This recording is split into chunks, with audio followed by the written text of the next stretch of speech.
want to call this meeting to order.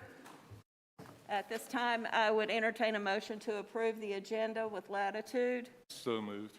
Thank you. Could I get a second? Second. All those in favor? Aye. Any opposed? Will you please rise for the pledge? I pledge allegiance to the flag of the United States of America and to the republic for which it stands, one nation, under God, indivisible, with liberty and justice for all. I ask that you remain standing tonight and for a moment of silence.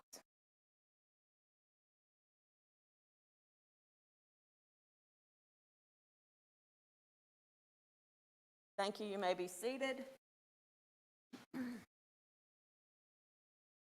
At this time, I'm going to ask Dr. Baldwin to introduce our special presentation. Good afternoon, everyone.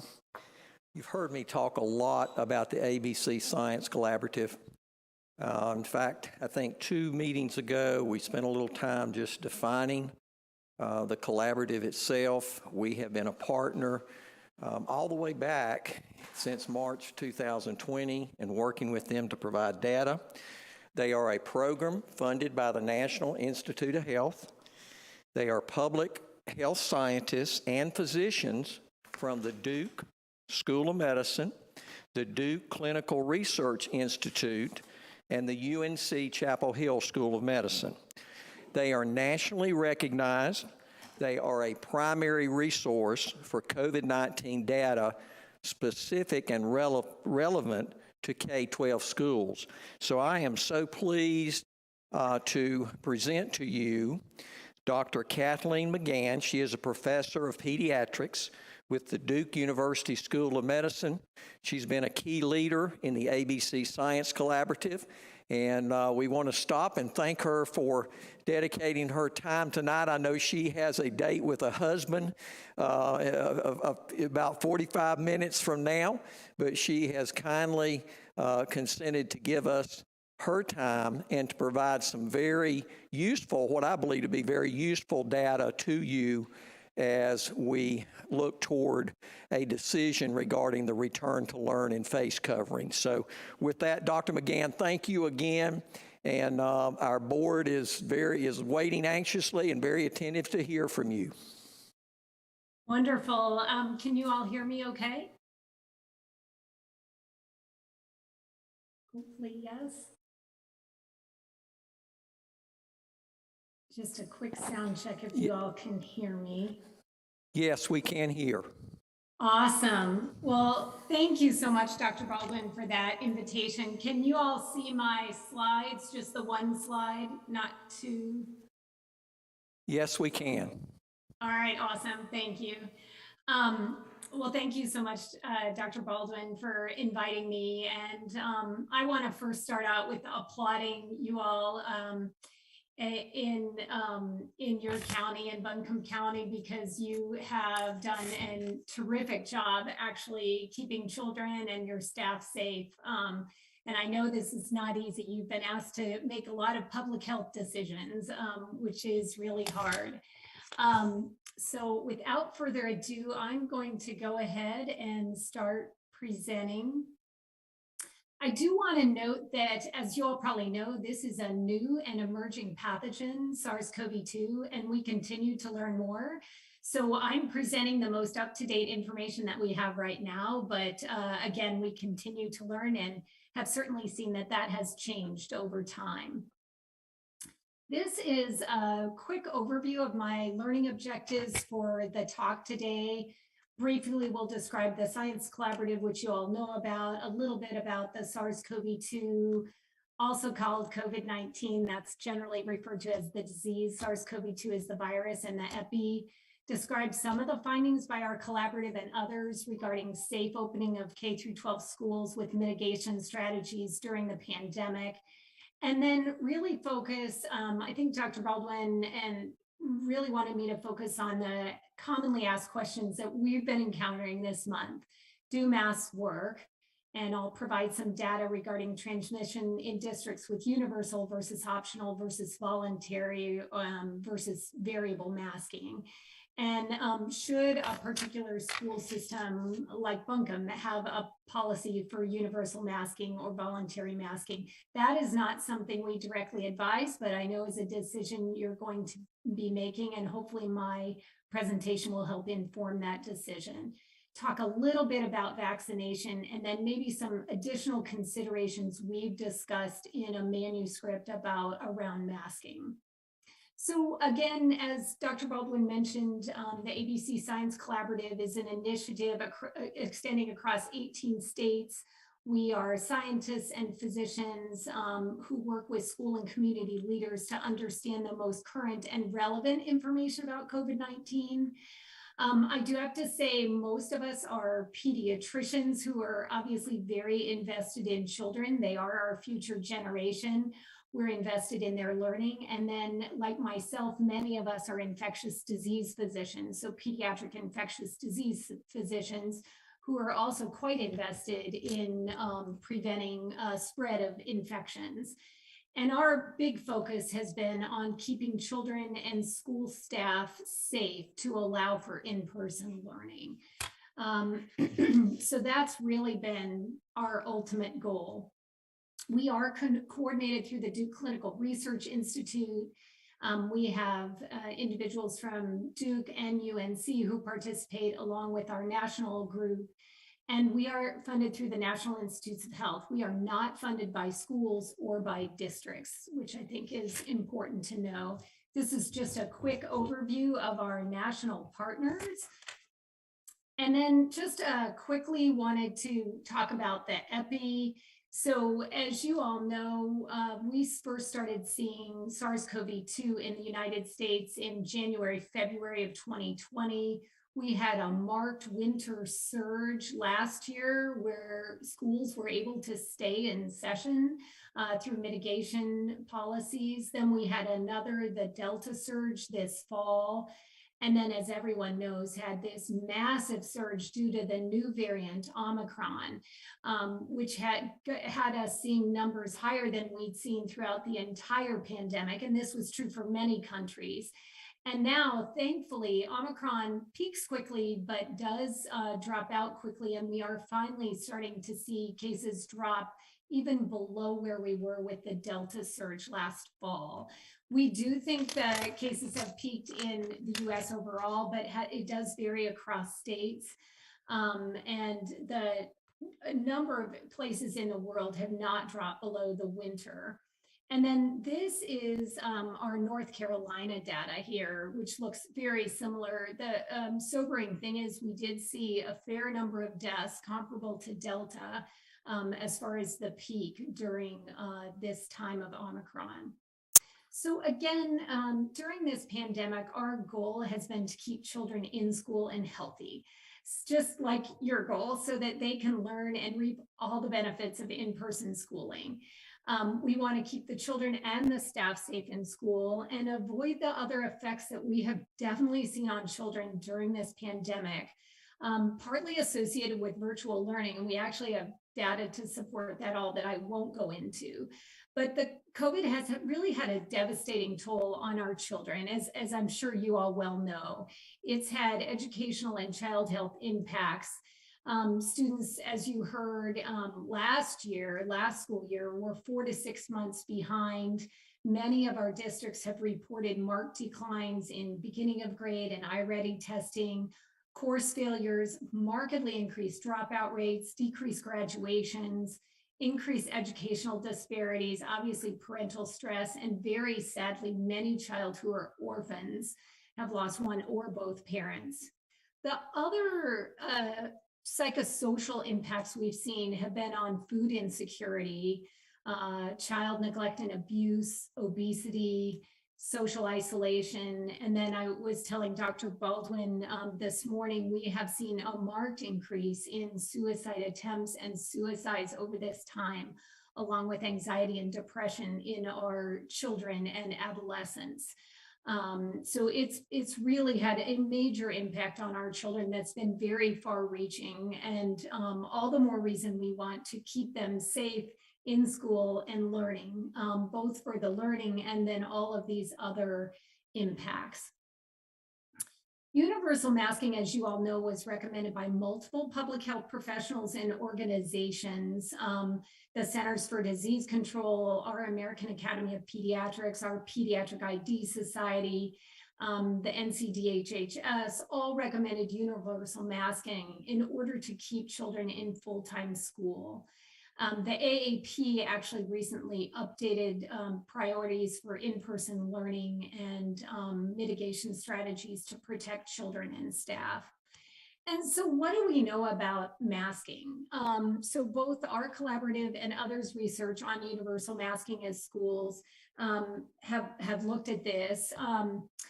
It is clear when there is widespread transmission of COVID-19 in the community, children and adults will come to schools infected with COVID-19. And we call those primary infections. So those are the infections that walk into school. The key for schools is preventing transmission of COVID-19 within schools. So what we refer to as secondary infections. And as Dr. Baldwin mentioned, and I know you all know, there were studies in K through 12 schools in multiple states during the 2020-21 school year that demonstrated markedly low within school transmission with mitigation strategies that included masking.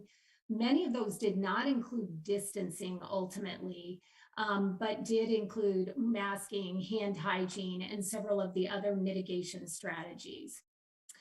And this is a summary of many of those studies. It certainly does not include all of them.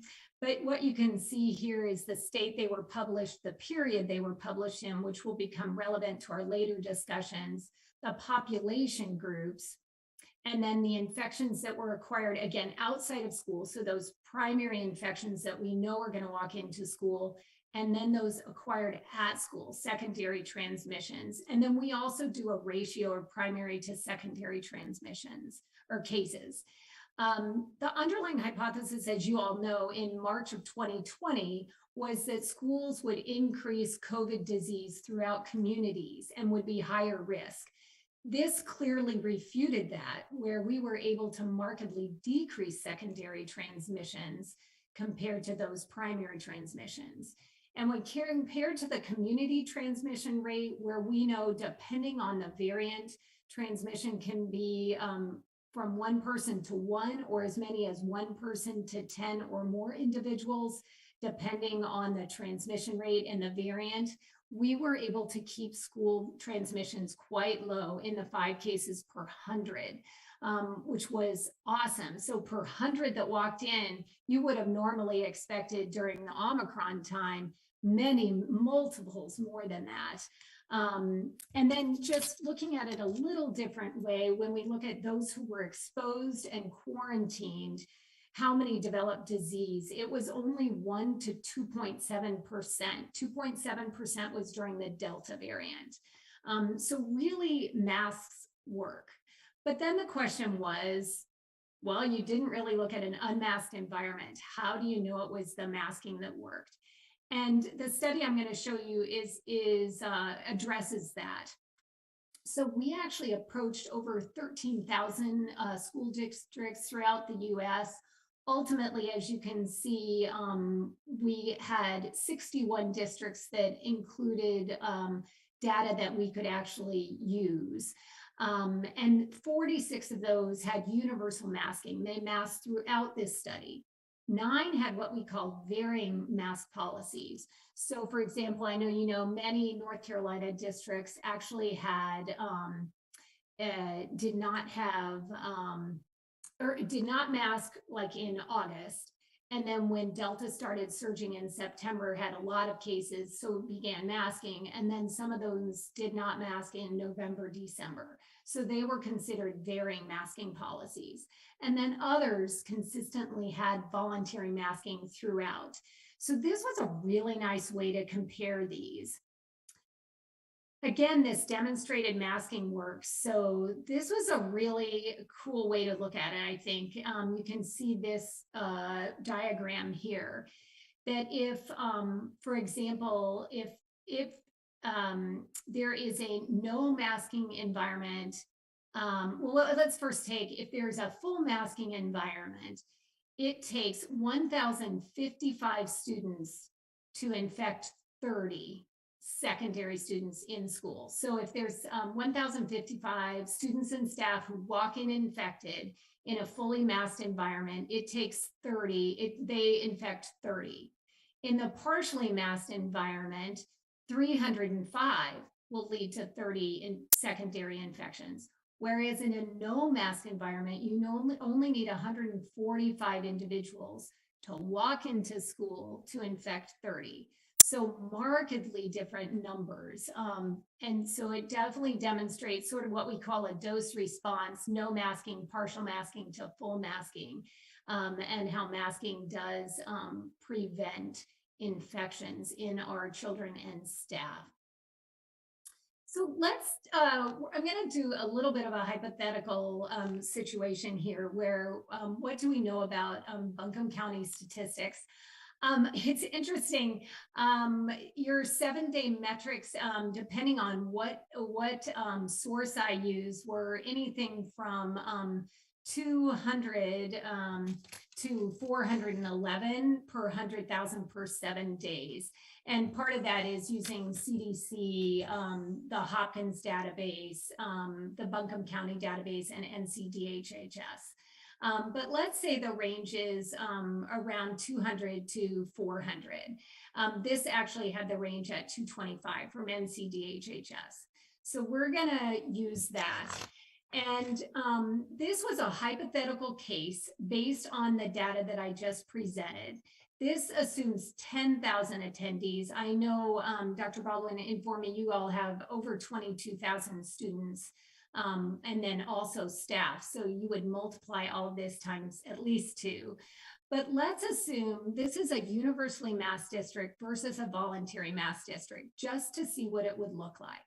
So using the 250 cases per 100,000 per 7 days, which is around where you all are now, we would anticipate 25 primary cases per week in the school system, or for you all with using 20,000 as a round number, 50 cases per week in the school system, and would expect 1 in 10,000 attendees, or 2 in your setting, to have secondary cases. And then we would not anticipate they would infect others in the community or in their household. So that would lead to 2 in this example, or 4 using 20,000 infections in the community.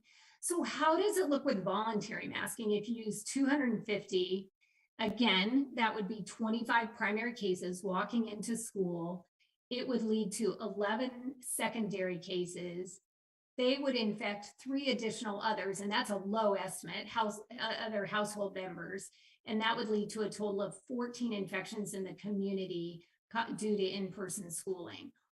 Or again, if you use the 20,000, basically you're comparing 1 here, which is 2 at 20,000, or 22. So a markedly different number. And then you're comparing 4 here with 20,000 attendees to 28. So just to give you the perspective, and as you can see, as the infections in the community, the cases in the community go up, those numbers increase by a bit in those universally masked districts, but increase markedly more in the voluntary masking districts. So I think that's helpful to put in perspective if you extrapolate using 20,000 attendees in your group, the number of infections that you would expect in a universally masked district versus voluntarily masked district. And it changes based on cases per 100,000 per 7 days. So infections in a community per day, we know a large fraction of people don't test. Some of them are asymptomatic, so don't even know to test. Some do not have easy access to tests, and some test at home and don't report. So we know that the infections reported in Buncombe County are an underestimate of your number of cases. And we also know this based on test positivity. You all right now look like you're at a 12 to 15% test positivity. And when test positivity is over 5%, we know there's a larger fraction of people not testing. We did estimate the fraction of Americans infected each day was nearly 1% per day during the height of the winter surge.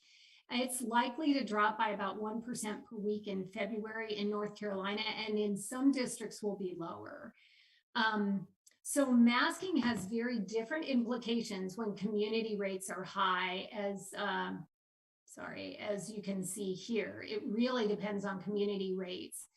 And when you have high community rates, then and you're not masked, then the community rates walk into your school and infect others. When you are masked, that prevents those infections. So masking keeps schools open and certainly has been and keeps children in school due to quarantine requirements, because a mask on mask exposure for children does not require quarantine. And then I'm not going to get into contact tracing tonight because they are evolving. Other mitigation strategies that are super important are vaccination. It is our leading public health prevention strategy that will ultimately lead to the end of this pandemic. People, as you all probably well know, who are fully vaccinated and boosted against COVID are at lower risk of symptomatic or severe illness, including both hospitalization and death. And obviously the NCDHHS Strong Schools Toolkit has really recommended high vaccination rates in all eligible students, teachers, and staff. And this is just another way to point out that you can see COVID-19 disease in unvaccinated children per 100,000 versus vaccinated, and how protected it is. The vaccination substantially reduces infection and morbidity. Prior infection also provides short-term protection over several months, but there's greater variability for that protection. And thank goodness we now have some antiviral medicines that reduce hospitalization by anywhere to 50 to 90%, depending on the medicine and the variant. So the masking rationale has changed a bit with vaccines. So to 2021 versus 2022, when all children over 5 and over are eligible to be vaccinated and have had the opportunity since November. So individual protection is different now from the 2020-21 school year, now that we have vaccines. The impact of COVID on morbidity and mortality in children is low. Children do get sick from COVID, but significantly less than adults. And then the vaccines protect children even further, so it becomes less dangerous for them. Vaccines also markedly protect adults, especially vaccinations with the booster.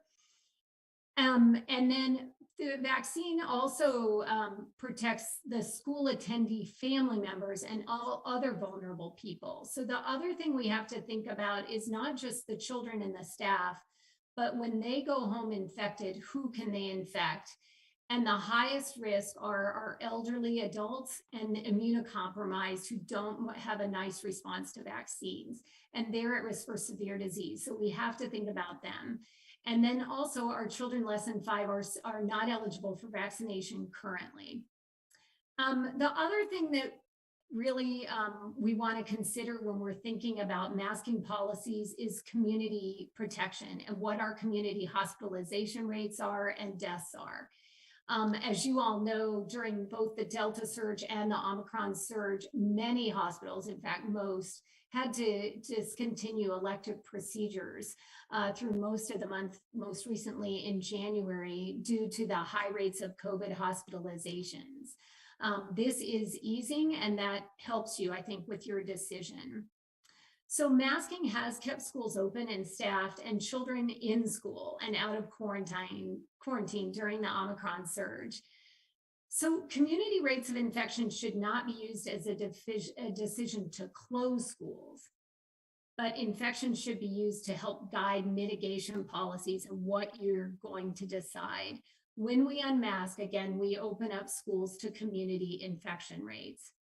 And this just gives you an idea of where, you probably already know this, where Buncombe County is with vaccinations. So in those who've received 2 doses or 1 dose of J&J, 66% are vaccinated, 69% have received 1 dose.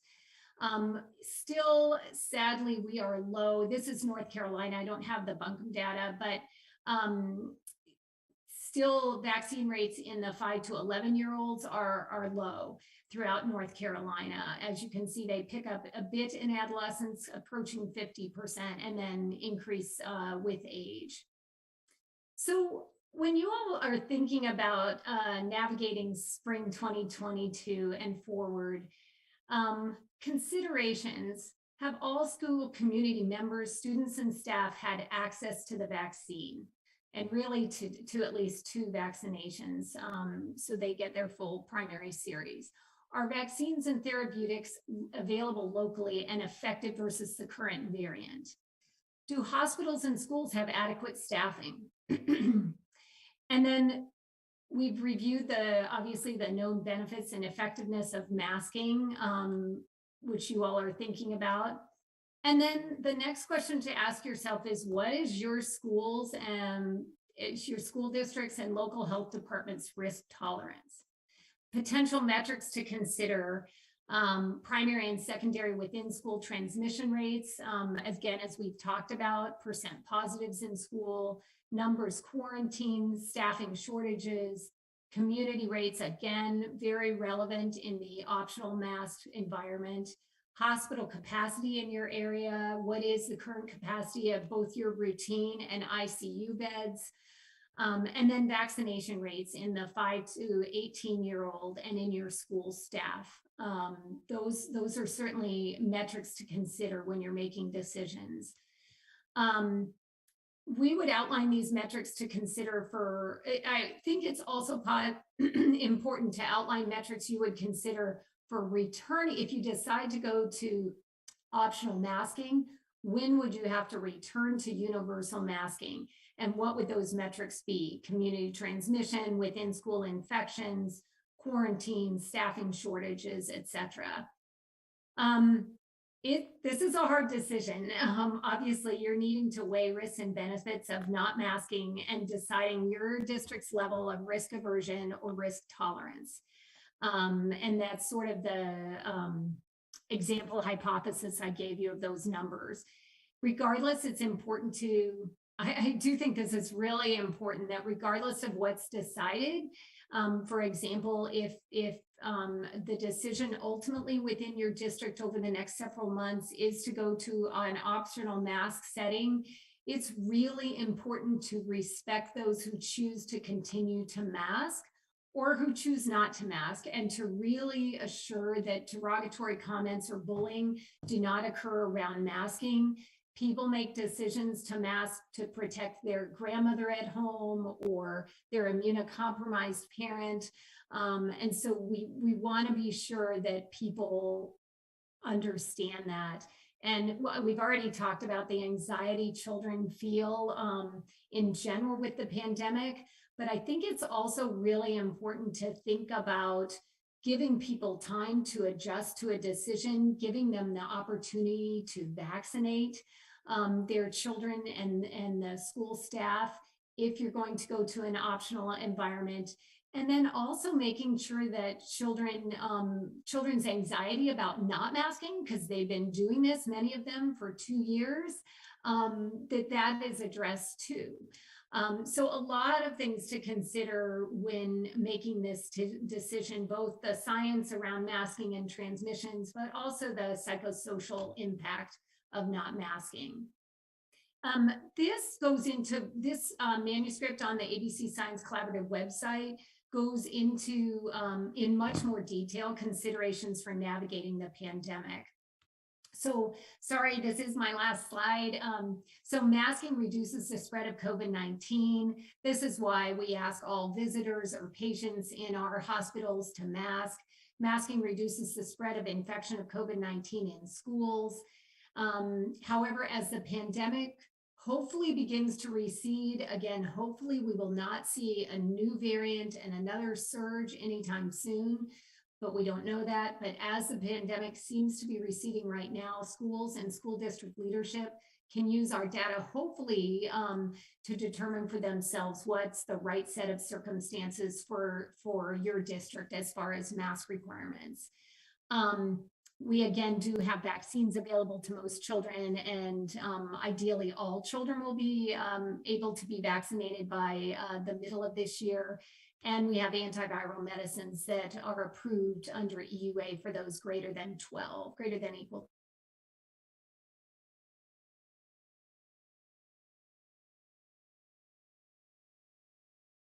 Case counts currently are high, remain high, but like others are continuing to drop.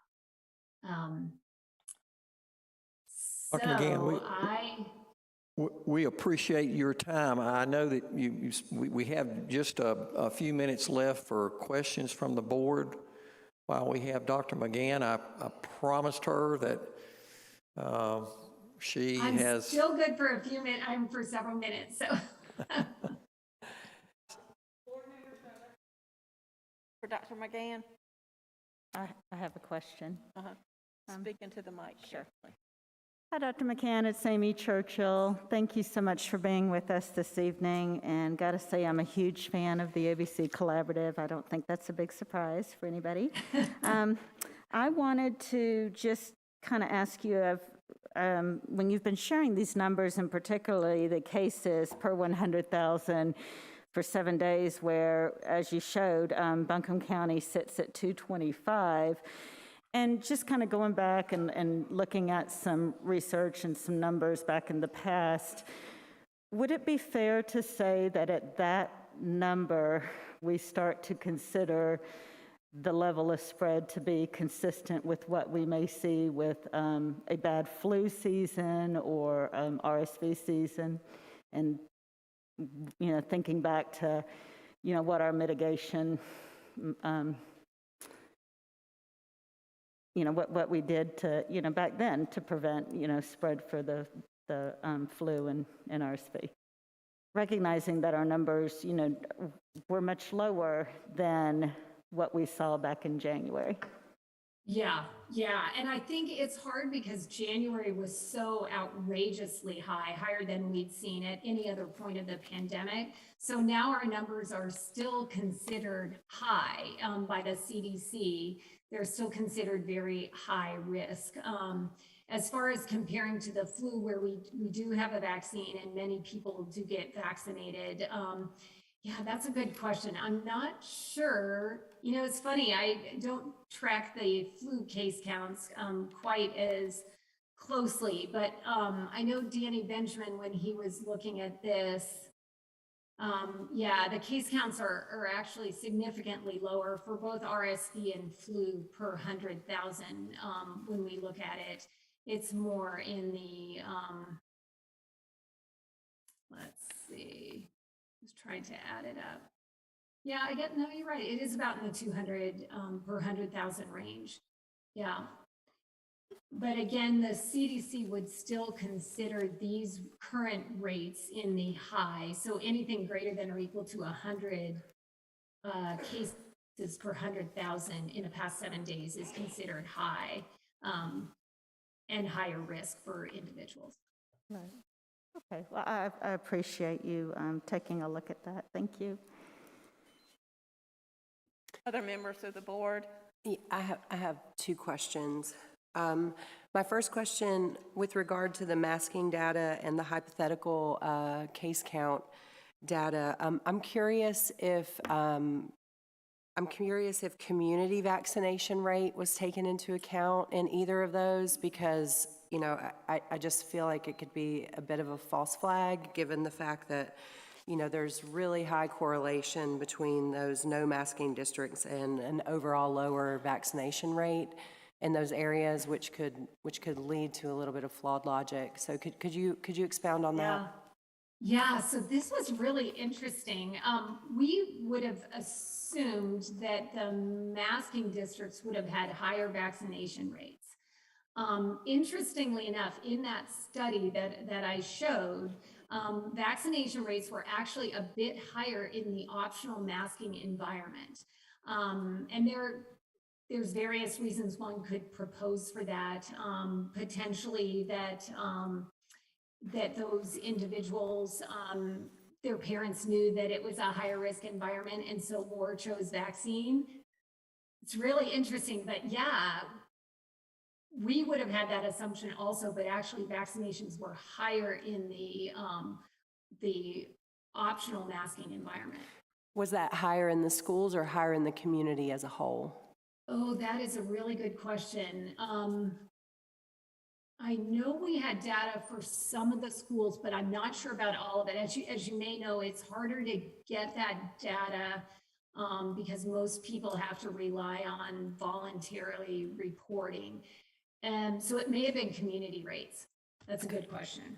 And my other question, and this is, I don't think you put this slide up, but this was in the longer thing that we listened to as a board. In the hospitalization following infection, in that slide, I just want to know if that data takes into account all of COVID. So obviously now, you know, what we're seeing, especially, you know, given the fact during the Delta surge, you know, our hospitalization severity trend was a lot higher, and yet we had 4 times less cases than we did in the Omicron surge. So it's very evident that the severity of the disease is dropping while our metrics are staying pretty stagnant.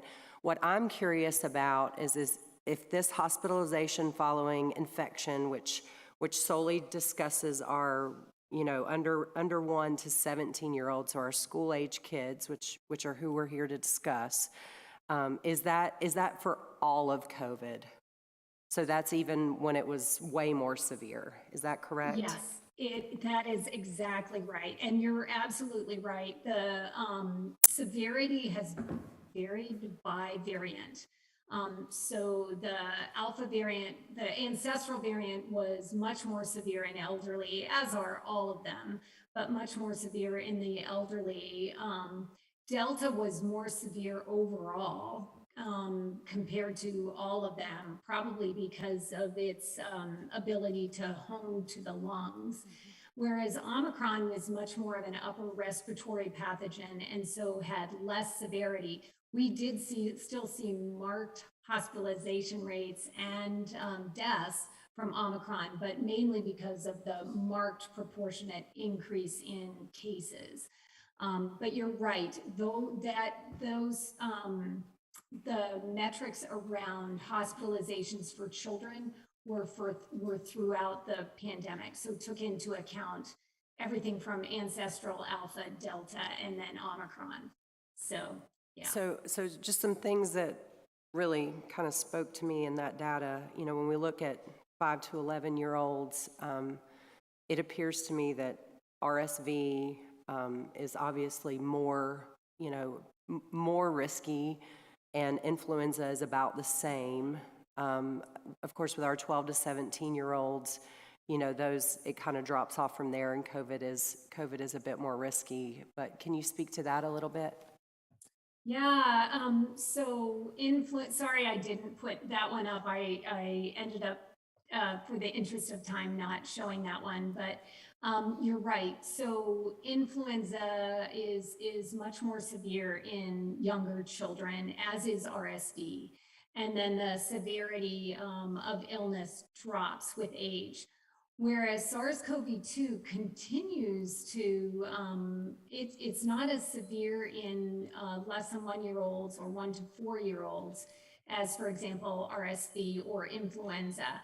However, it is more severe, markedly more severe in unvaccinated children. This is, again, speaking all unvaccinated children in our adolescents. So much more severe than RSV or flu is. And that's true for adults also, where COVID is much more aggressive and virulent than, for example, RSV, certainly, which in most of us just causes a cold, or even an influenza. Thank you so much for answering those questions. All right, other board members? Seeing none, Dr. Baldwin? Your time again, and enjoy your evening, and we appreciate all the work that the ABC Science Collaborative, we know that your team has been reaching out to boards across this entire state and providing us with data in these presentations. So thank you so much for joining us. Have a good evening. Oh, it was a pleasure. Thank you for inviting me, and good luck with the rest of the meeting. Thank you. Take care. I applaud all you do again. Really respect it. Take care now. All right, thank you. Enjoy your 2-2-2-2. All right, Dean? Now is the time for public comment. I believe 14 people have signed up for comment. Per the board's instructions in its notice, public comment is limited to 30 minutes, and the normal 3-minute time per person will be reduced depending upon the number of people that signed up. Since 14 people signed up, each will receive 2 minutes. Topics for public comment are restricted to the agenda item, which is just simply consideration of revisions to the school district's return to learn plans, including face masking. So, turn it over to call the first member. Or I have something that I need. I'm sorry. Go That's ahead, all right. Madam Chair. As we begin public comment, we do want to recognize those who chose to email us their comments. We received 40 emails from various stakeholders. 18 expressed an opinion to keep our universal masking, and 22 expressed an interest in adopting a mask optional policy. We appreciate the feedback from our school community, and now we will begin public comment. Okay, the first public comment is Kim Presley. Second is Kelly Worley. Just be aware you will have 2 minutes, and I will warn you at 1 minute and at 30 seconds. Please state your name and where you're from. My name is Kim Presley, and I live in the Robertson School District. As always, thank you very much for your service to our community. If memory serves, the last time there was a called meeting to discuss masking in schools, it was in August, and we listened to health experts, and the board agreed to follow the advice of those experts and adopt a mask policy that would stay in place until certain metrics were met. As this school year has unfolded, I've been so pleased and proud of the way this board has handled COVID. You've listened to experts, and you've established clear benchmarks that need to be met before we can move from one phase to the next. You do not seem to have been swayed by rhetoric, drama, politics, or outside noise. This is why we have now gotten well into February with in-person learning. I know it's even more difficult to stay the course as other school districts are dropping their masking requirements. Governor Cooper is encouraging the dropping of masking in schools, and Buncombe County has let the mask mandate expire. I want to draw your attention to one thing. There's a big difference in not having to wear a mask in the grocery store and not having to wear a mask in the classroom. In the grocery store, you could potentially come into contact with someone that has COVID, but your contact with them is seconds to minutes as you pass them in the store aisle. In the classroom, younger students in particular sit in close proximity to each other for 6 to 7 hours a day. Obviously, the window of opportunity for exposure is much greater in the classroom setting. The bottom line is this: we haven't met all the benchmarks that were agreed on in August. We have had, I'm sure, a period of 14 days where the positive rates and the quarantines in schools have decreased. And according to Dr. Harris, the positivity rate in Buncombe County is below the state average, but we're still not coded as yellow or blue on the CDC transmission map. Please, for the sake of our children, continue to listen to the experts and follow the plan that was put in place in August. Thank you. Thank you. Next up, Kelly Worley, and will Katie Worley please queue up? First of all, I'd like to thank you for allowing us to tell you what we're dealing with personally. I'm the caregiver for my grandchildren while their parents are at work. Their ages are 11, 9, and 7. I've seen these children go from happy, carefree children to children that we've had to seek counseling for. The 11-year-old has started having nightmares of being held captive at school. The 9-year-old is crying every morning, suffering from anxiety about going to school. The 7-year-old comes home angry, beyond angry. Every day we're dealing with that. The days he's not in school, they don't have these problems. So until you've held one that's crying in the middle of the night after a nightmare, or battling the anxiety every morning, or dealing with the rage and being muzzled, please don't talk to me about their health. I'm watching these children be destroyed. I come and I ask, when do we take their mental health into consideration as much as their physical? I respectfully ask you to please, for those that do want to continue wearing the mask, allow it. Those that need to unmuzzle their kids for mental health healing, please allow us to do that for them. Thank you.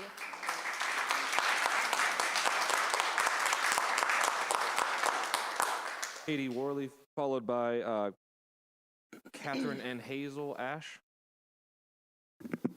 My name is Katie. I'm from Fairview. I have 3 children in the Reynolds district. I would like to see the masks become optional, parents' options. Their mental and physical health is being greatly affected. It's not healthy to have them breathe in the same air in masks all day. We have children now that have compromised immune systems due to them not being exposed to everyday cold and flu germs. That's how they build up natural immunity. We have kids that are now experiencing asthma that have never dealt with it before due to wearing masks. How can we expect our kids to give 100% in school when their brains are being denied precious oxygen? The short answer is we can't. They are not able to see their friends' or teachers' facial expressions, so they're being emotionally stunted. My youngest son started school during the pandemic. He has never experienced school without masks. He's never known the fun that he can have without having to socially distance or wear a mask. Their field trips have been canceled for over 2 years. Sing-alongs, class parties, or anything involving parent involvement in the school. As a school board member, you are able to vote this to make it optional for parents to decide. There are children, let us decide what is best for them, and let us, make sure that if our children are sick, we can keep them home, but it should be optional. Thank you. Thank you.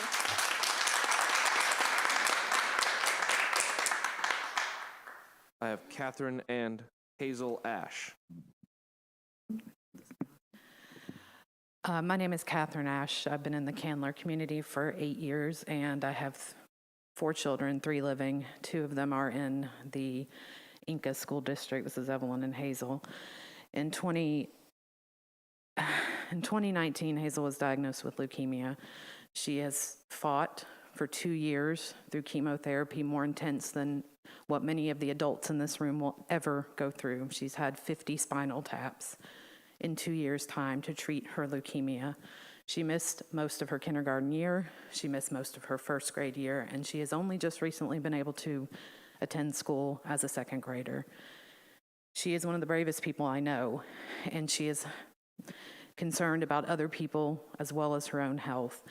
We are so appreciative that the mask mandate has been kept this long because she has been able to avoid having COVID for 2 years in and out of school.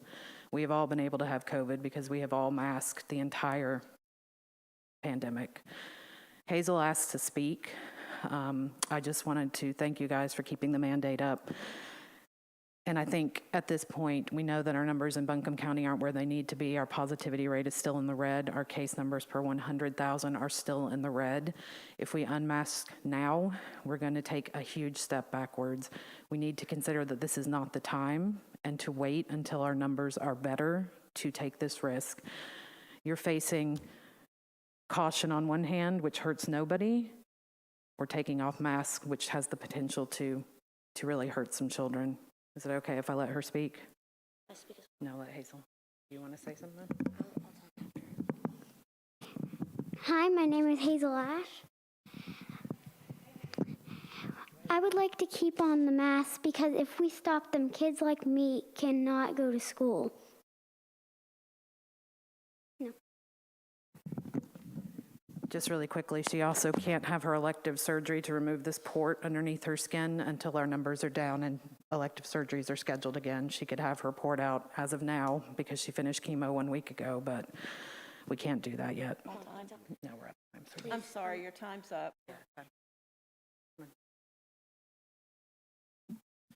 Next up is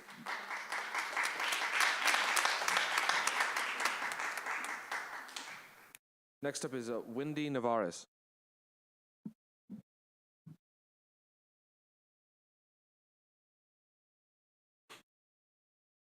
After Wendy, we have Sarah. Hello, my name is Wendy Navarez. I'm a mom of 4. One has graduated. We're in the Reynolds district. I got a 10th grader, and my twins up there are at Candler Elementary in dual immersion. I serve on the PTO, PTSO, school improvement team, parent advisory committee, was the president of the PTO for, I think, 6 years or something like that. Needless to say, I'm involved in the school quite a bit. I substitute teach, and I think that the thing I want to take my time to point out to everybody is that if we go to optional mask, which I personally would prefer, but I know it's a tough decision for all of you to make, I want to put a charge out there to everybody. As many people as I see here, I'd like to see in the next session for substitute teachers, because when a teacher gets sick, they have to find somebody to fill that position so that all the other people in the room, the 20 or 25, 30 kids can get educated. So just know that if this happens, even with mask, a whole section of one of the schools was infected and they had to find about 3 or 4 substitutes for the course of 5 to 10 days. And that puts a big strain on the already understaffed school system. So please go apply, get your background check, do what you're supposed to do, show up, and they will be happy to get you on the list, and you'll get those phone calls every morning, because there's about 20 to 30 positions that are not filled every single day, if not, or every week, if not almost every day. And this is on top of on top of other things, right?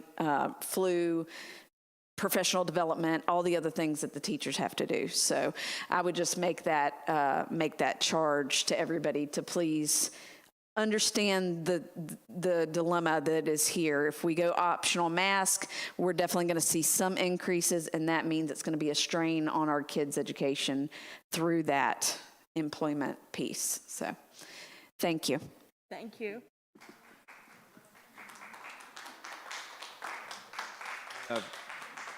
Sarah Disher Ratliff, followed by Taylor Haynes. Can you reset? There you go. Being held accountable may often feel like an attack if you are not ready to acknowledge how your decisions impact the lives of others. We have reached a point where we have to move forward. We have to acknowledge that over the last 18 months, decisions were made that will have lasting scars on a generation. Now is the time to end the mask mandate and move forward. Move forward with giving the children of Buncombe County a fighting chance at normal, if we can even remember what that really is. Students, parents, and educators have proven a level of resilience that is a testament to the spirit and willpower within the people in this area. We have navigated uncharted territory and ever-changing standards and regulations like champs over the past 2 years, and this is the last piece of that puzzle. While I am a firm believer in personal choice, that choice in itself is imperative in progress as a district. Since the Buncombe County Commission allowed their mandate to expire last week, I find myself seeing smiling faces again. I find myself happier. It is amazing what that tiny interaction with absolutely no words can mean to someone. That being said, we need to stand firm in the fact that we cannot move backwards in the weeks to come. While removing the mandate tonight only to reinstate it in a few weeks doesn't work. As a district, I urge the board to utilize strategies that keep us seeing those smiling faces. Our parents, students, and educators deserve that. Our children's mental health deserves that. Thank you. Thank you. Taylor Haynes, followed by Mary Catherine Cole. Hi, my name is Taylor Haynes, and my child goes to the Inca district. So per the CDC, if you do trust their data, the total number of children who have died in the United States from COVID is 3,880. The total number of reported cases for all ages of COVID is 78,269,789. So what does this mean? This means children's COVID-related deaths make up 0.00495% of all COVID cases. And this data is directly from the CDC. Children are arguably the least affected population by COVID. Masks should never have been implemented for our children, period. Masks are depriving our children of oxygen every single day. So I ask you, why do our children still have a mask mandate when the entirety of Buncombe County does not? What you are doing to our children is psychological warfare. So my 6-year-old child told me he cannot breathe at school. He told me he gets in trouble when he takes off his mask to breathe. My child gets in trouble when he tries to breathe. He gets headaches, he has fatigue, and has difficulty focusing.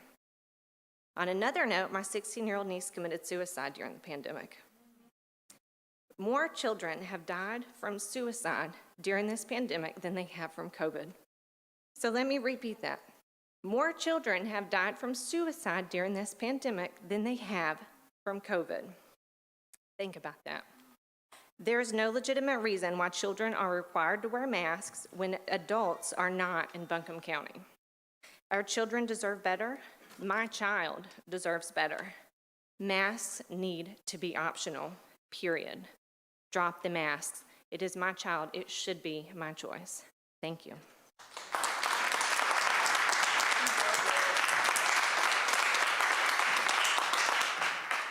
Mary Catherine Cole and Jennifer Smith.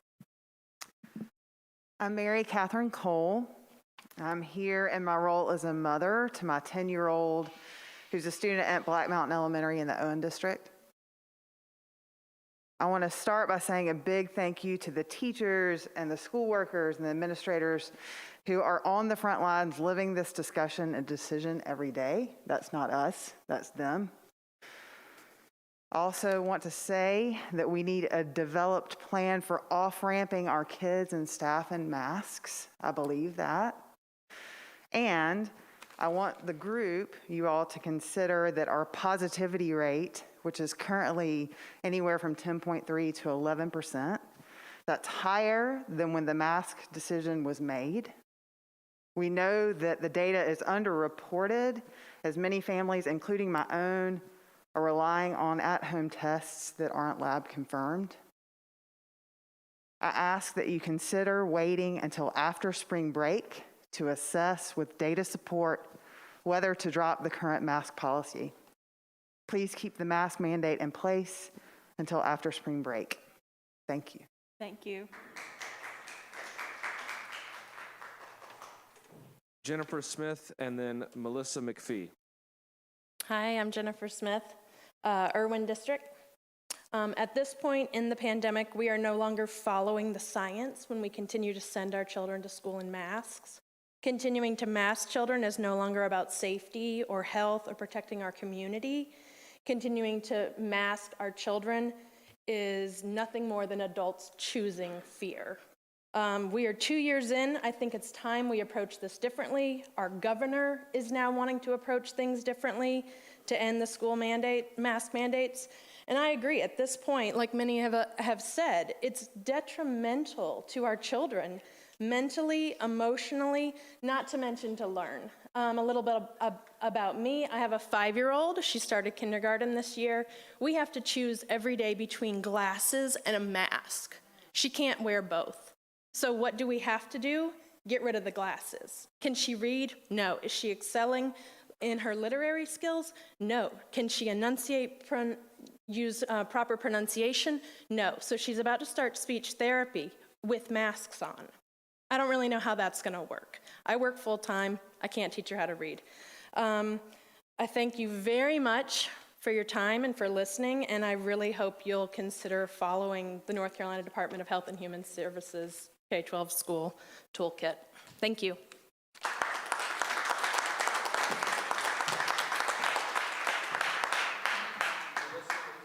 Followed by Tamara Parker.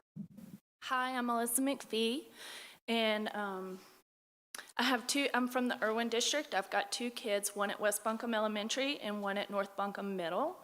And I want to ask that y'all please make masks optional.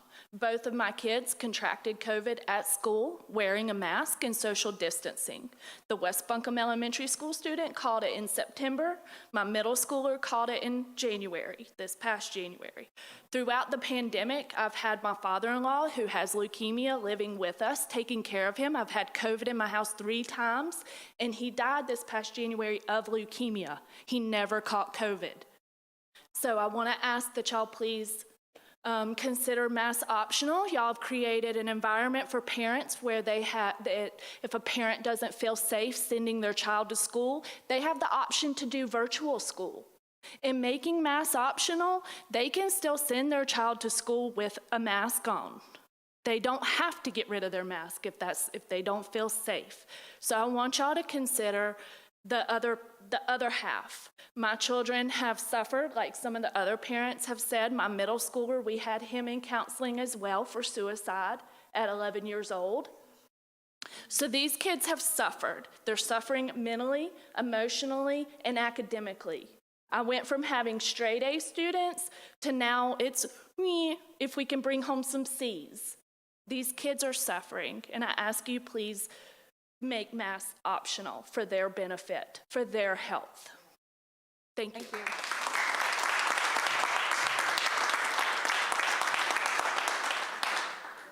Tamara Parker, followed by Kay Olson.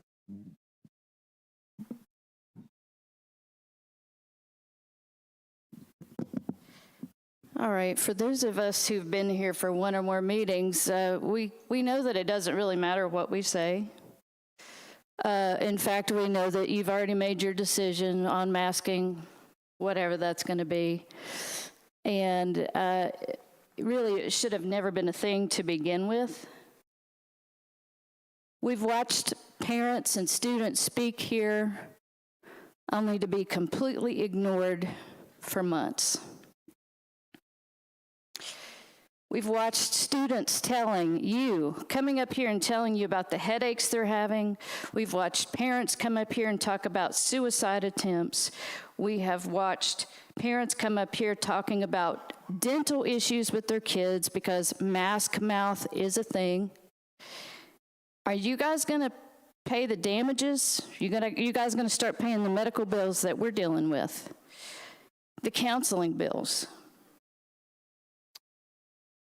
So, we've been given no exemptions, even for medical reasons or for religious reasons.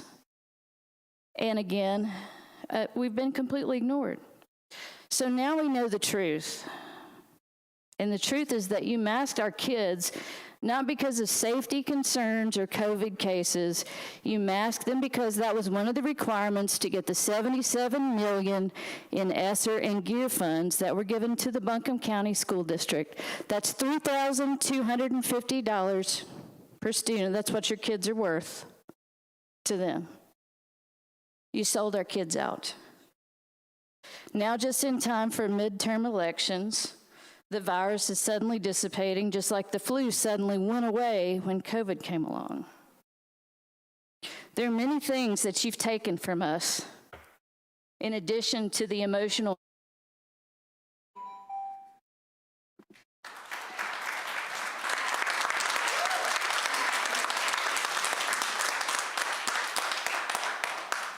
Next speaker is Kay Olson, followed by Mike Coladonato.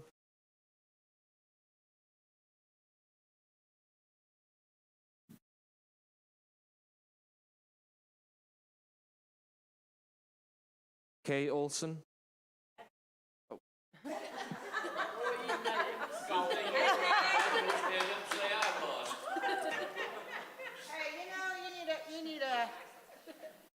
You need to have a, yeah, excuse me for being a little tardy. Some days it just doesn't work to get the day started right. Okay.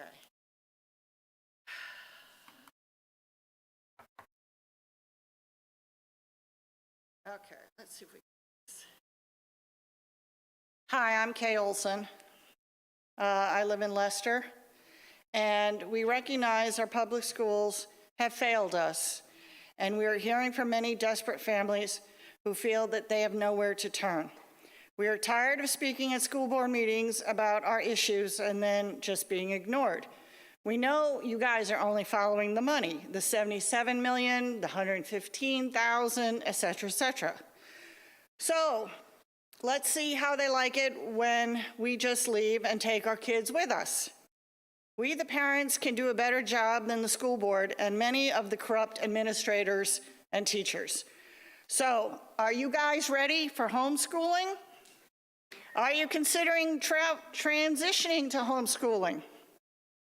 We would like to help by bringing homeschoolers together with those who are already homeschooled and those who are curious about homeschooling. Sorry, ma'am, you're not talking about the subject. Oh, hey, yes I am. We have an alternative. Ma'am. Meet us at the Buncombe County GOP on March. Ma'am, you're out of order. You're out of order. You're out of order.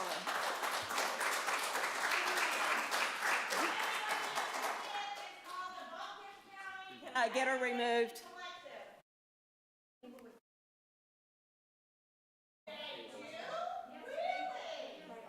Ma'am?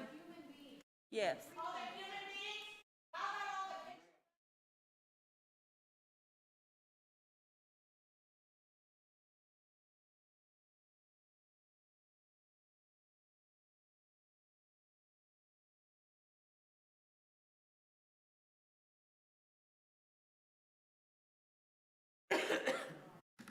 Can you call the next speaker, please?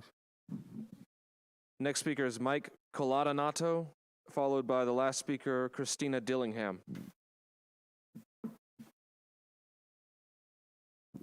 Hi, good afternoon. My name is Mike Coladanato. I live in Asheville. I have 2 children in our public school system. I'm a medical doctor, and I've been taking care of people with COVID in the hospital and in the clinic for the past 2 years. Back in March 2020, the world was a scary place. We didn't know anything about this virus. We didn't know how it was spread. We didn't know who it killed. We didn't know how to treat it. We didn't have any medicines or vaccines or treatment protocols. At that time, I think masking was appropriate and the right thing to do for everybody. Now, 2 years later, the world is a different place.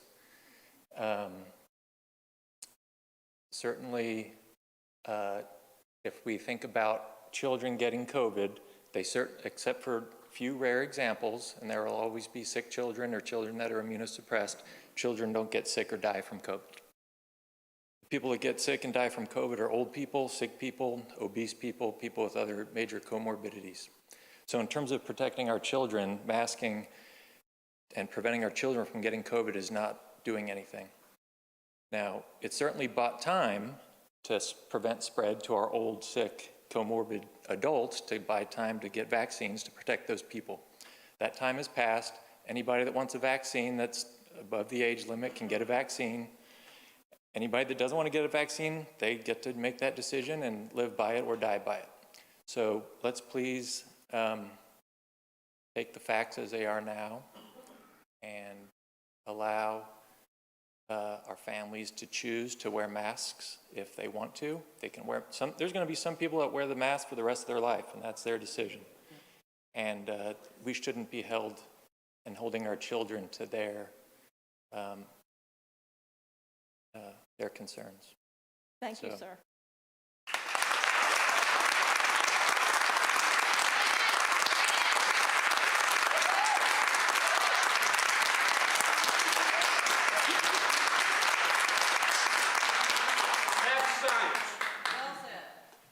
Final final speaker of the night is Christina Dillingham.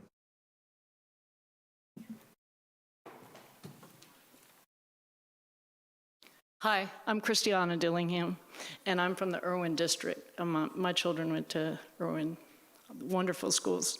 I have some good news to announce. Watauga County, 2 weeks ago, my sister attended their meeting, their school board meeting, and they voted to continue masks. And then, about a week at that meeting, let's see, was it at that meeting? Yes, at that meeting they were served papers. And I just got a text from my sister. They just called an emergency meeting. And the emergency meeting, they said it was a unanimous vote to make masks optional starting February 28th. Thank you all for your tremendous support. So Watauga County knows some good things to do for our children. This is breaking news because it just happened at 4 p.m. this evening. Last time I came and spoke to you, I spoke about the Florida study that said that in the University of Florida found 11 different pathogens on masks. I don't think that's changed. I've been seeing more studies coming out about pathogens after 1 day of masking. Our children are wearing dirty, filthy rags on their face constantly, and there's a consequence. These parents are speaking about it,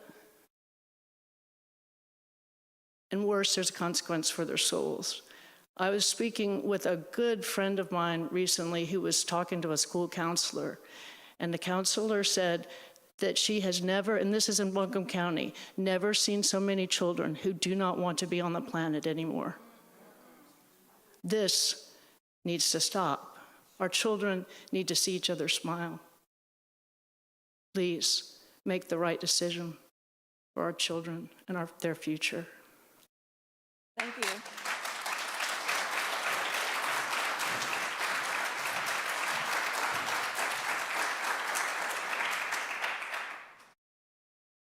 Does that conclude public comment? Yes, it does, Madam Chair. Thank you. At this time, we will move to the action part of the agenda, and the action agenda has Dr. Baldwin and his comments and consideration for revisions to Buncombe County Schools Return to Learn plan. Dr. Baldwin.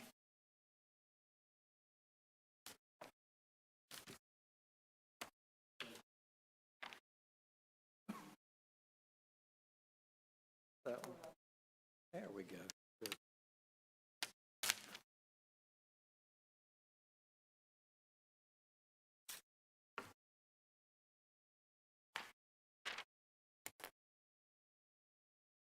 I want to begin by just recognizing 4 key policy revisions that have taken place since our last board meeting. There's actually a 5th I'm going to reference that's not on this particular slide. February 10th, our Strong Schools Public Health Toolkit. I think every single board member is aware that that's our guidelines that come from the Department of Public Instruction as well as the North Carolina Department of Health and Human Services. That was revised, and it was revised on February 10th such that asymptomatic students, staff, that's students, staff without symptoms, exposed to COVID-19 positive individual within or outside of school may continue in-person learning. So essentially, that effectively eliminated contact tracing inside the school. And then on February 16th, our Buncombe County Board of Commissioners, the countywide face covering requirement, that was allowed to expire. That was supported by our local Department of Health and Human Services. On February 17th, recent press conference, Governor Cooper encourages schools to end universal masking. That was an encouragement. That was followed up at that press conference by the North Carolina Department of Health and Human Services, the leadership of public health in the state. Secretary Kinsley states that the Strong Schools North Carolina Toolkit, that will be revised either on or prior to March 7th to recommend ending universal masking. So that is the targeted date. What I did not include in terms of a policy revision is a piece of paper that's currently sitting on Governor Cooper's desk, and that is a piece of legislation that was passed through both the state Senate and the state House that essentially moves toward optional masking in all school systems. And I believe the date on that, Mr. Shatley probably help me with this, but I believe the date is March 27th at that end date. Sorry, I did not take a quick look at the bill. It's effective when it becomes law. So it becomes so. Governor Cooper signs it, it would become effective on his signature. If he chooses not to do anything, chooses not to sign it or veto it, it would potentially become law next week if he just lets it sit on his desk. Okay. I appreciate that, Mr. Shatley.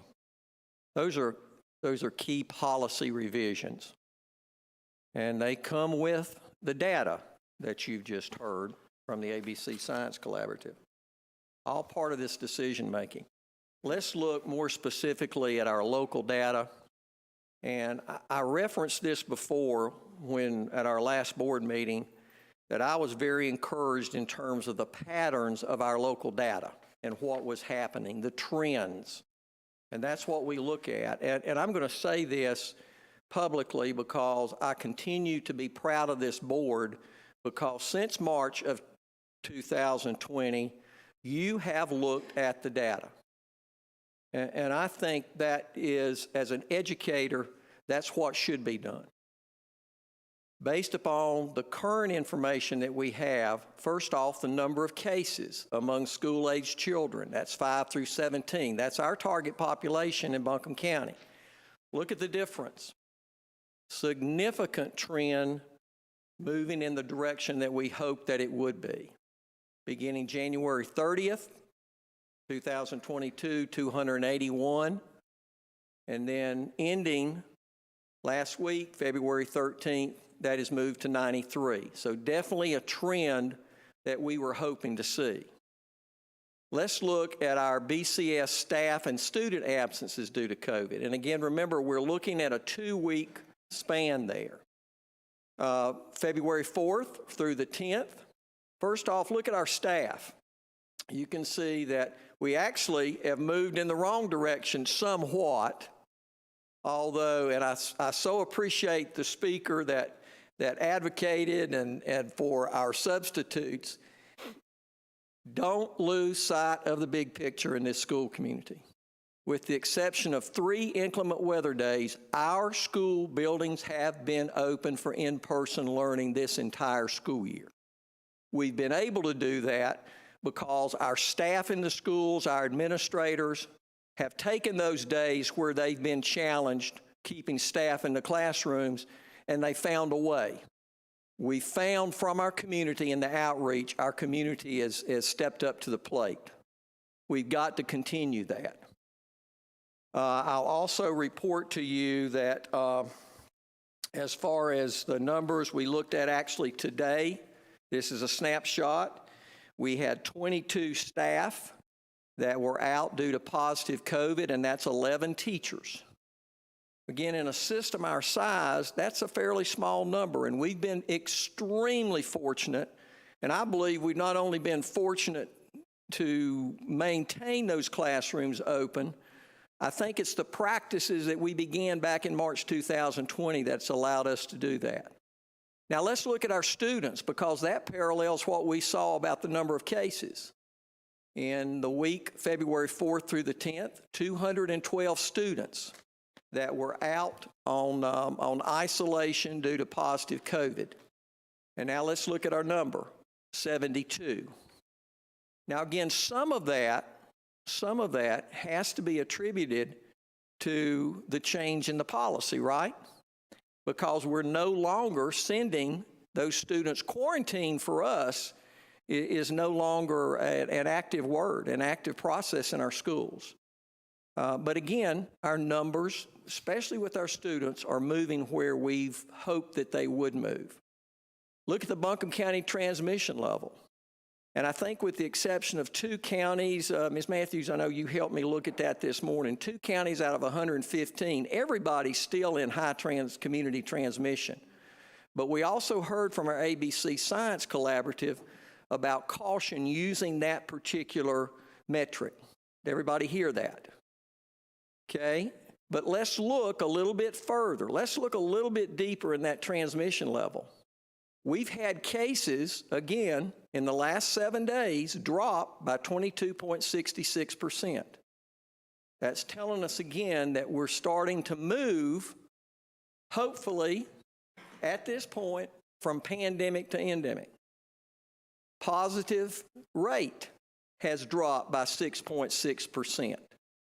Put a little caution in that, because I know we heard a speaker, rightfully so, reference that for so many of us now, if we have symptoms, we may not go to a public health site or to the doctor. We're going to a pharmacy to get a self-test. And in many cases, those aren't reported. So again, even the reliability of some of the data that we're looking at is changed. Very important, Buncombe County residents, 5 through 11 and 12 through 17. Let's look at the partially and fully vaccinated. Ages 5 through 11, again, we see numbers around 34% that have had at least the 1 shot. Fully vaccinated, 31. That improves from ages 12 to 17 to 56 and 53. We've heard from our public health experts. You heard this, you heard prior to our public comments from the public health expert in this state, the key public health experts that say, that recognize the importance of vaccinations. Okay, let's look at the percent positivity. For February 2nd, again, I think this was our board meeting. I believe that was the date, February 2nd. Buncombe County, 23.7%. North Carolina, 24.2%. Let's flash forward to today, and we see the county rate now has almost dropped in half. It is now 11.8%. The state has dropped to 11.9%. So again, the pattern, the trends of the data is showing moving in the direction that we have hoped that it would move toward. I've got a little bit of an update on this, current update, as of about an hour ago. And we have, out of 115 school systems, that map indicates 79 of the 115 have declared moving toward optional masking. Now, we also heard, just so an update of our neighbors, Polk County moved to optional yesterday. And then Madison, today, I understand, has also moved to optional. We also understand just before coming in here that Wake County, which is the largest system, I say the largest system, it's always a neck-and-neck race between Wake County and Charlotte Meck, but we'll give Wake County the nod. The largest school system in the state has moved to optional beginning March the 1st, and that is, again, that is unofficial, but that's the news that I got coming in here. So that is the current map. Okay, recommendations. Here's our recommendations to the board. At beginning Monday, February 28th, that optional masking will be enacted in all Buncombe County schools.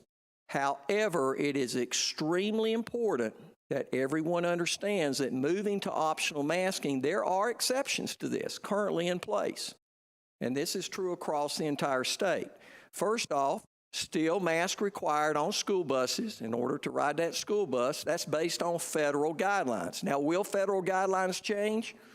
We've heard that that's potential for that coming from CDC is around the corner. But currently, that requirement is still in place. More importantly, everyone has to understand that masks will be required for students and staff on days 6 through 10 if they are returning to in-person instruction from a 5-day exclusion. So if you have symptoms, you test positive, 5 days, excluded from school. You may return on days 6 through 10, but it will require that mask. So that's very important for everyone to hear loud and clear, because it is not just simply take those masks and as many individuals would like to do, completely throw them out the window. Those two exceptions remain. Now, you may ask as a board, why am I asking for a 5-day delay before we enact that? And you've heard a couple of reasons tonight. One of those is that it allows those parents of children who are currently unvaccinated, it gives them an option over the next 5-day window to get that vaccination if they so choose. They have that opportunity. Secondly, it allows us to work in terms of the processing and training. We have COVID coordinators in all of our schools. Their responsibilities now, moving to an optional mask setting, changes. What they will be required to do in terms of monitoring accountability changes. We need this time. So that's essentially 3 work days that we would have before this goes into effect. And then I think you heard a very good example tonight. We have children in this school system, immune suppressed, medically fragile, and our schools are going to have to reach out and work with them on an individual basis, because we've got 22,346 students in this school system. Every one of them, their safety is important. Now, what I'm going to show you is the most important slide that I put up here, and that's respect. We've heard a lot from our speakers, and for the most part, I want to commend this group that came in here. For the most part, you've been very respectful of each other, because we've certainly heard a real range of beliefs. But everybody has their right to their belief, mask or no much. And we've got to understand that. And we as a community, one of the most important things that we do is that we've got to sit down with our students, our children, as parents, and we've got to talk with them. Our staff and our schools are going to have to monitor very carefully. I've heard social, emotional, wellness, mental health. I've heard that. I will tell you, as a superintendent that's in a lot of schools and talks to a lot of our staff, that is a reality out there in our schools. Now, I may differ with you in terms of attributing it totally to wearing a mask or not wearing a mask, but it is there. Realize that this optional setting, when everyone leaves this room and a decision is made by this board, who's left in those school buildings but your administrators, your teachers, your staff, and our kids? And inside that school building, you're going to have, for very valid reasons, you're going to represent, inside that school building, you're going to see representation of maybe our most important quality, and that is the right to a decision, our own decision. We've got to respect that, and we've got to work with our students and our children to recognize that respect factor, because that is my number one concern with this. This is a difficult decision. But I do believe that the patterns in terms of the data, I do believe that the factors have come our way, but the decision lies with you. It still lies with you currently as board members. But the respect and realizing when the decision is made that it's now living inside that school building. So we've all got to lock arms and work hard on making sure that we maintain a respectful and safe environment in each and every one of our 44 schools.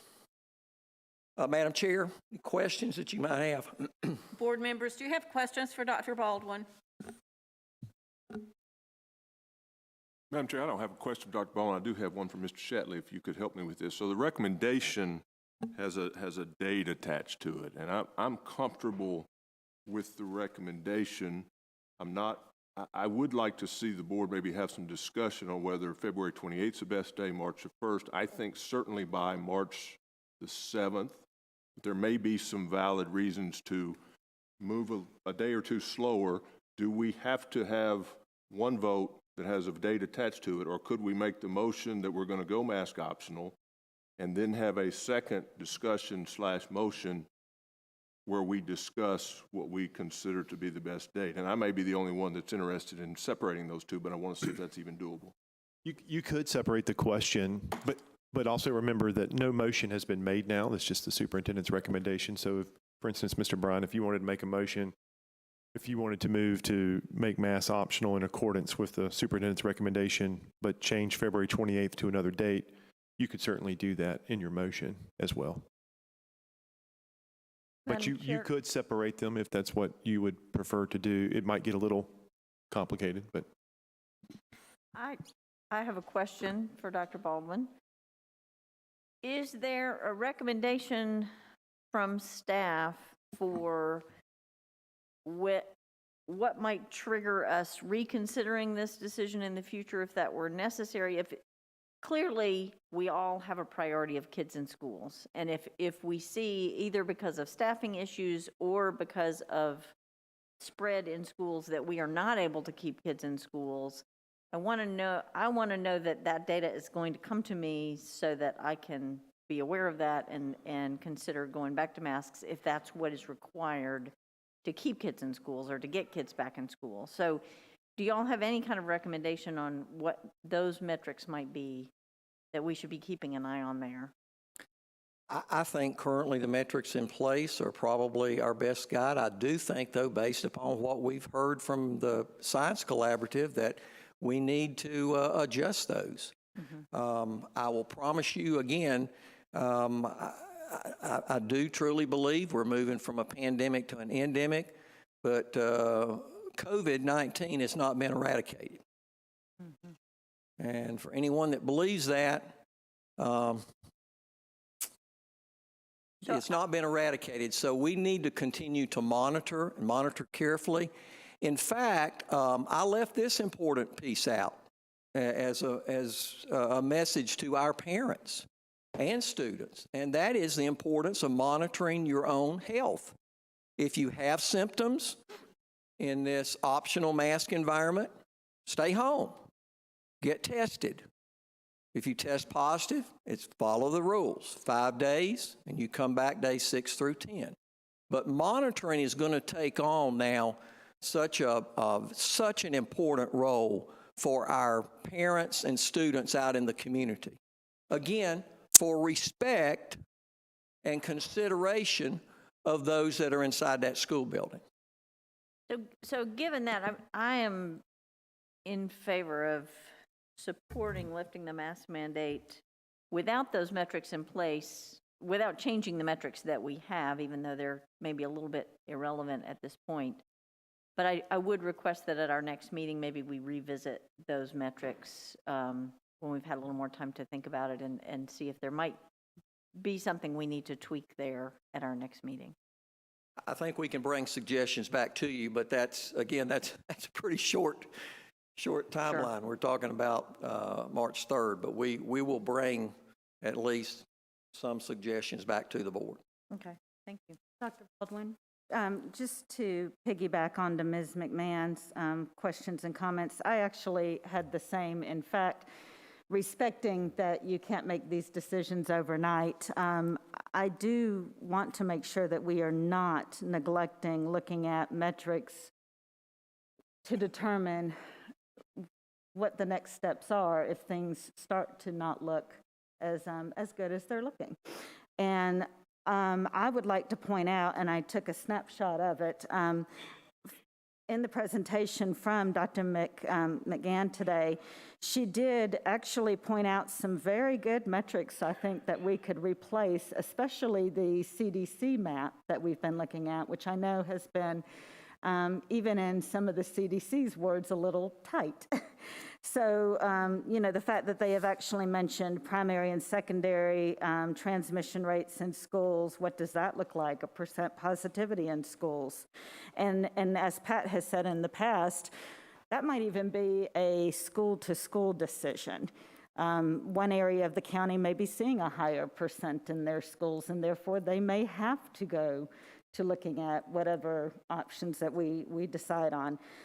Staffing shortages, community rate relevant to the mask environment. And then I think this is probably the most important one, our hospital capacity, because we cannot ignore the hospital capacity, because while we are looking better in our hospitals as far as the number of patients, our staffing shortages, as I'm sure everybody is well aware, throughout this country is its own pandemic. So I'd like to really, ask that when you bring those ideas forward, if we could possibly use these recommendations from the ABC Collaborative as a guideline. We'll be glad to, and it's interesting, so much of this is deja vu. This is not the first time we've talked about these scenarios in our schools. And one thing that we struggled with from the get-go was looking at CDC numbers, which are over a 2-week average, versus our state, which is 7 days. And so that does give us some time to really look through and make sure that it's apples to apples. All right. I just had a question really quick, just to kind of piggyback on what Pat said. Dr. Baldwin, I just want to confirm from you, you do feel like 3 days is enough as far as Monday. I think for some of us that, maybe want masks to be optional, obviously I'd love to do it tomorrow, but I think you're right. There are certainly reasons that we have to take account for, and I guess I'm just trying to make sure that you feel like 3 days is enough, because personally, I feel like we've really been kicking the can, and I'd hate to kick the can further than that.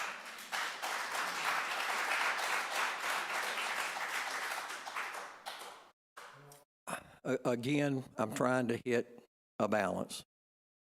And I think that balance will at least give our staff an opportunity. Plus, again, we've got a lot of work to do. This is not, and I understand the emotions that get pulled into this, but this is not like flipping a light switch. Mm-hmm. And for anyone that thinks that's the way it is, you've not stepped inside a school building in a long, long time. Mm-hmm. And so we've got a lot of work to do. You've heard tonight, we've got a lot of outreach for parents of children and students in our schools that are going to need some individual guidance in terms of what does this look like for them. So our 3 days at least give us that opportunity.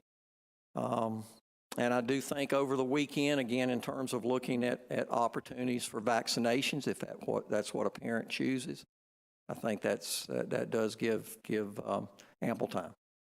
Thank you. Dr. Baldwin, one question I would have for you, sir. With these 3 days, when I read all the information and digested that, you and I have had conversations, and I know the people in my district particularly, they're anxious to move toward mask optional. And the notion is that by and large, I think the majority of that district, at least, would be in favor of just saying tomorrow, mask optional, and be done.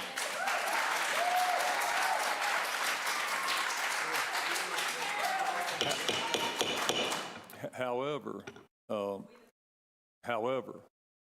I think some things that have been said here tonight, I was strongly leading in that direction. But the notion of parents giving the parents who are undecided or haven't pulled the trigger on vaccinating their children, giving them that window of opportunity with notice, I think that's could be argued, but I really do not know that that's a strong argument. I think parents who have chosen to do that probably have already taken action in that regard. However, what you did say that struck a chord with me that's caused me to really sort of change my thought on this, and that is when you were talking about respect and talking about the fact that, you know, we have issues with children teasing, bullying, what have you. And this has been a part of these children's lives for almost 2 years. And just to simply say, okay, it's over, don't worry about it. I think it almost throws a lens of, well, maybe that wasn't important at all. And some of the children who had been not wanting to wear the mask, that could maybe be something to impair them as far as some of the position they may take in teasing other children, that kind of thing.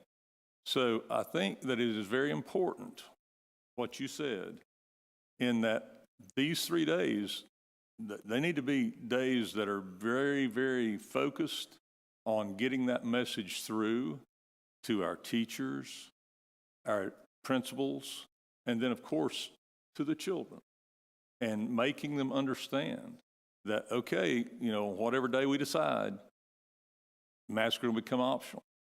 But there are children who have other health issues, and they should not be teased. They should not be bullied. I mean, they should be accepted just like anyone else. The other thing is, I think we really need to give thought to this, and this is for you and your staff possibly to consider. But in those classrooms where you have those children and the teachers who are working with those children on a daily basis, and certainly it's going to be optional for the faculty as well as the children. But if that teacher opts no mask, and you've got this child that possibly is immunocompromised, I think consideration should be given if that teacher is working closely, maybe by that teacher, to give that consideration and wear a mask. But that would be their decision. But that comment and the time, these 3 days, if they're used positively to build that kind of expectation within the school and set that behavior as the new standard, I think that those would be 3 days well spent. That's all. Thank you. Thank you. Other comments or questions? Can I just add to that this is going to be very important for our teachers and our principals and everyone in the school, but it's also going to be really important for families. And parents need to also be sharing that message with their children, that even if you maybe don't wear a mask, if other kids, if your friends wear a mask or other kids in your class, that's their choice. And we need to not bully those kids. And that message needs to come from the families as well as the school.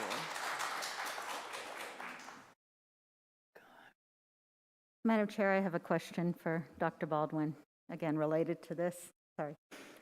And actually, I see that Mr. Thompson is in the audience, and he may be able to speak to this.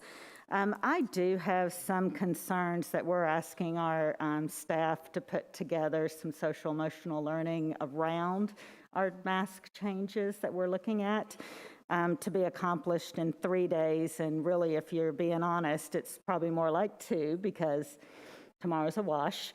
My first question is, I appreciated you addressing the respect. So do we already have some bullying materials that could quickly be, used by our counselors in the school to have some sort of, I don't know if you do like class to class or an assembly or what the answer is for that, but maybe those could be tweaked to whatever decisions that we make as far as wearing masks, but also to remind us that, bullying, there's all kinds of bullying out there. And so it's probably just a good reminder to have that. But do we have that? And then do we feel like 3 days, honestly, do we feel like the counselors and the administrators will really have essentially 2 days to implement those types of discussions? I'm going to let Mr. Thompson reflect on that. I know our positive behavior support we've had in place. And again, I would also say that when we talk about the respect issue and the consideration issue, that is not just something that we're going to enact over 3 days, or even if it's March 7th.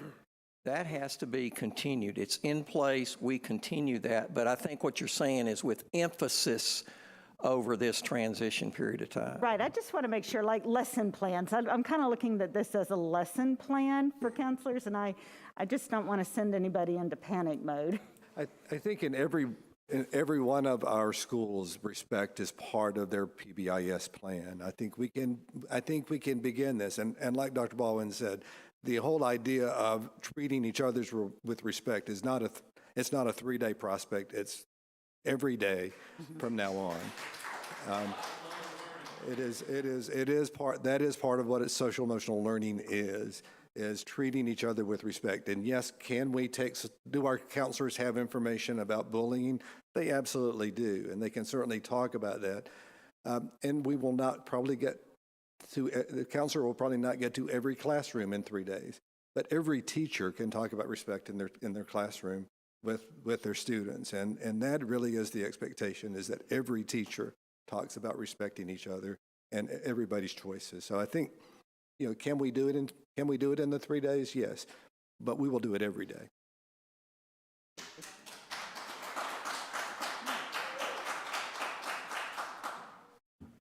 Any comments or questions?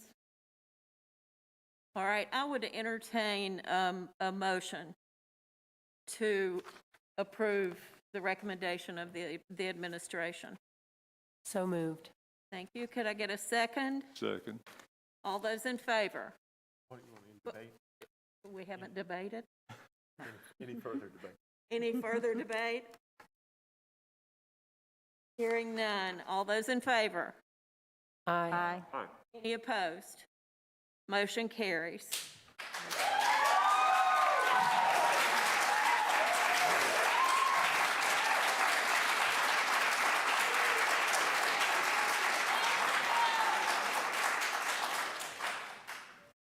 All right, I would also at this time entertain a motion to adjourn. So moved, Madam Chair. Thank you. Could I get a second? Second. All those in favor? Aye. Any opposed? Motion, the meeting's adjourned.